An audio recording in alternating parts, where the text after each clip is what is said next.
I've always been drawn to remote, windswept, moody places, and the Outer Hebrides matched the vision I'd long had in my head. In a way, it felt familiar, since I've read so much about it and had dreamed of going there for many years. It's rugged, with an ever-changing sky, and it feels elemental and timeless.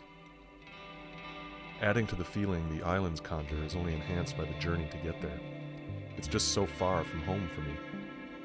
First by plane, then the drive from Glasgow across the Highlands to Skye, and then the ferry. The outposts of civilization get further apart and the roads get narrower. The modes of transport get smaller, until you find yourself standing on a trail in a glen surrounded by dramatic mountains.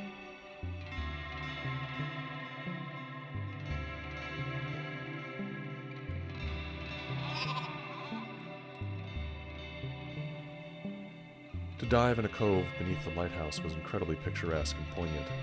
It was a sunny, calm day, but looking up from the water at the tower, I could imagine what the place is like during a North Atlantic storm. The juxtaposition of this feat of engineering next to this lovely rocky cove full of kelp and anemones was striking. There's a vulnerability to being in the sea.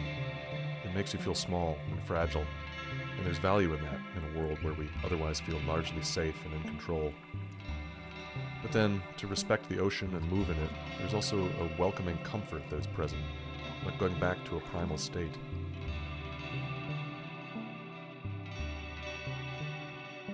The glens of the highlands and islands feel different than any place else on Earth, and a world away from where I call home. The mountains sweep up from the valleys in grand slopes, so that you feel like you're in a giant bowl.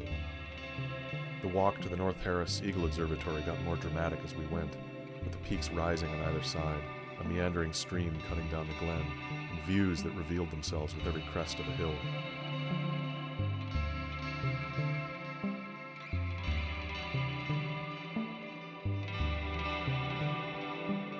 Ferries slow travel down and make it feel a bit more timeless and romantic. Crossing from North Harris to Berneret allowed us to really take in the sea and the sky and the islands the way countless travelers would have for centuries.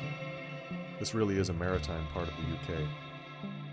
I've always enjoyed the process and sense of ceremony that goes with the loading and unloading of a ferry, and the ability to wander the deck high above the water and watch the passage as one island grows smaller behind and another grows larger as you approach.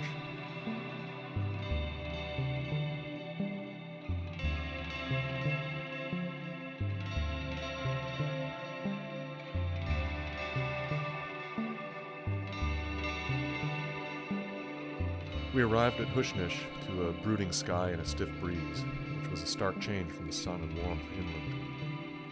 Its location adjoins acres of hilly grazing land, and I think it was the first time I've been in the sea with an audience of sheep.